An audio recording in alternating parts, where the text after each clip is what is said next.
Diabetes in the zombie apocalypse.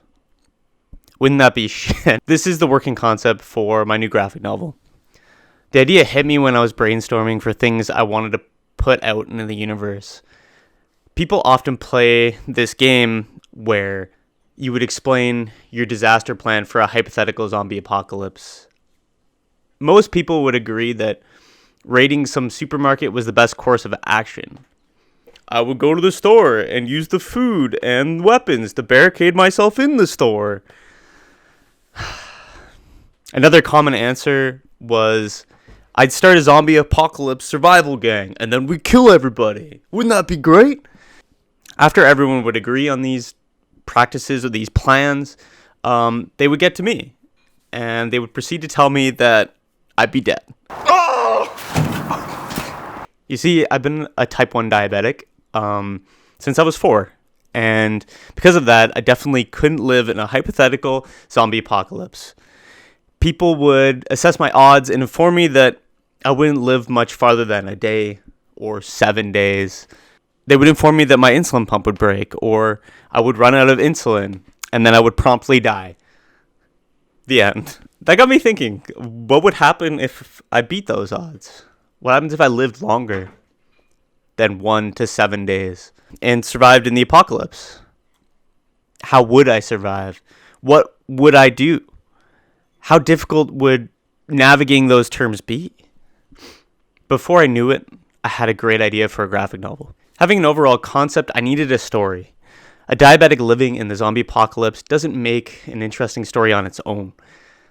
I mean, navigating the nuances of a disease with zombies that want to eat your brains does create challenges and tensions, but it doesn't add any narrative stakes that are easy for readers to follow.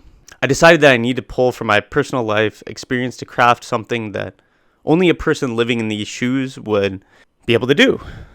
In my previous video, I said I dug deep within and harvested a bunch of my old memories to use. I watched old family videos and found things from my past and reflected on them, on what I think is the family diabetic experience. Reflecting on my interactions with loved ones, I was unpacking a lot of childhood memories and trauma my loved ones handled.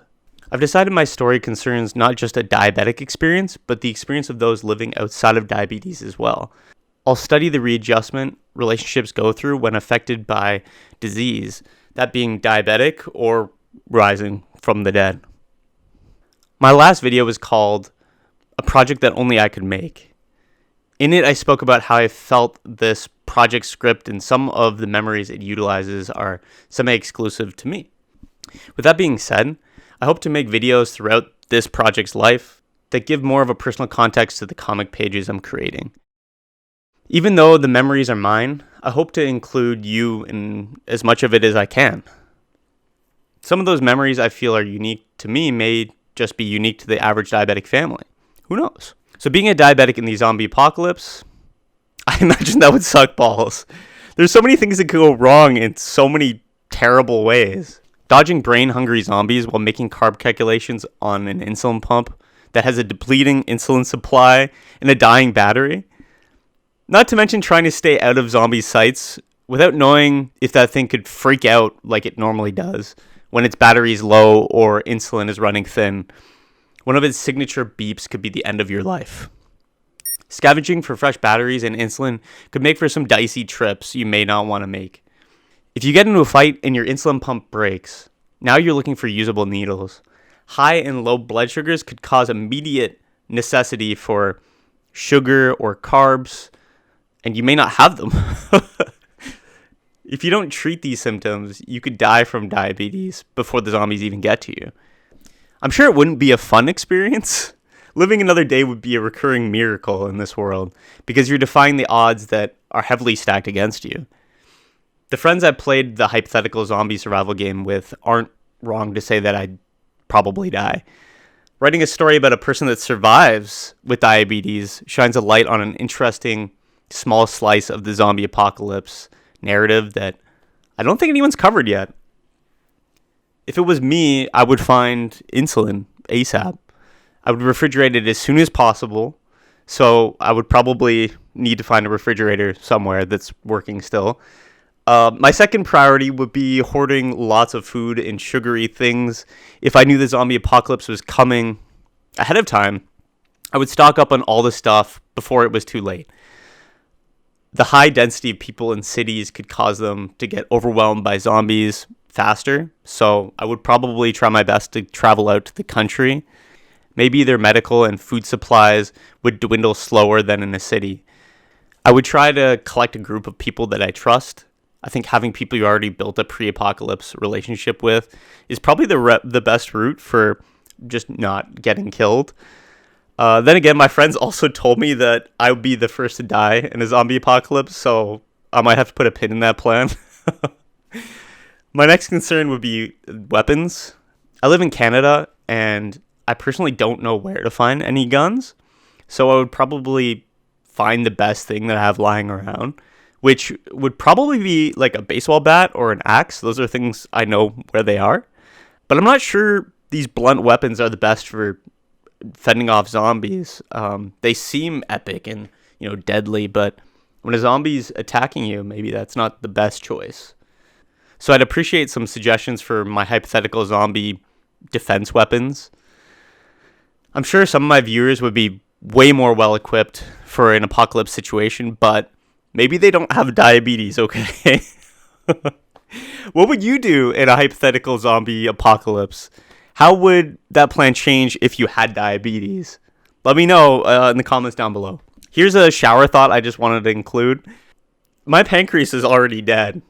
Can it contract the zombie virus through airborne particles and, come back to life? It can rise from the dead. And if it does rise from the dead, what would a zombie pancreas do? Like, is it going to work? Is it going to do the insulin thing?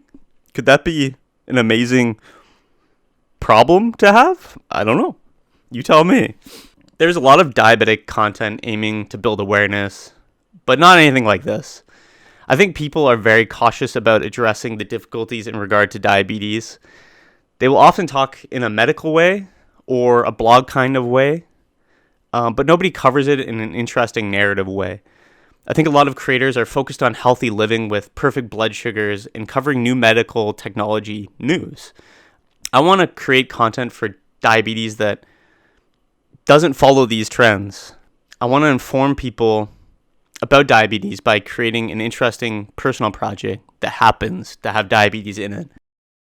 I do have some examples of people doing interesting things in the diabetes community.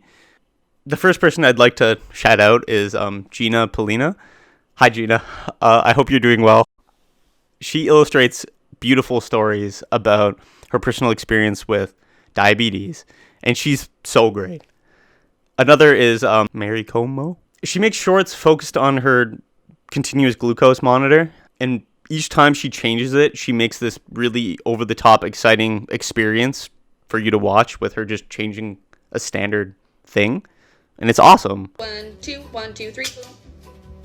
Ow. The Juicebox podcast is a form of content that I was recently exposed to, and they make diabetic content that's very, very complicated, digestible, and interesting. I think you should go check out any of these things if you have any interest or fascination with diabetes. These are great creators. And if you have any other diabetic creators that you know of that you think I should check out, feel free to send them to me. I'll happily check out what they're up to. This project is to create content that isn't squeaky clean. Diabetes isn't easy, and I have no intentions of telling you how to live with it. It's very much a survival story that doesn't go as planned. The character will do her best day to day, and some challenges that she faces will be extreme. I plan to captivate my audience with the way she handles these adversities. Her strategies won't always be the most optimal way to handle her troubles, but living in the moment, she will often do what she can with what she has. I know there is an audience for content like this. This comic aims to provide them with something special to fill this content void. I've created a Patreon for this project. I think it's the best way to post comic page updates and have you all read along while getting an incentive for supporting the project. On my Patreon, you will find finished pages and all the up-to-date work I have. I don't want to block viewership by putting extra content behind expensive tiers.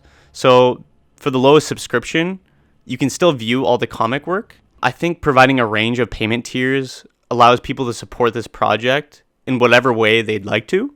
My long-term goal is to create a printed graphic novel. So this is a way to support me achieving that goal and letting you be part of my journey. There's also ways to support me that are completely free, by the way. A like, a share, and a comment do wonders for this project's exposure.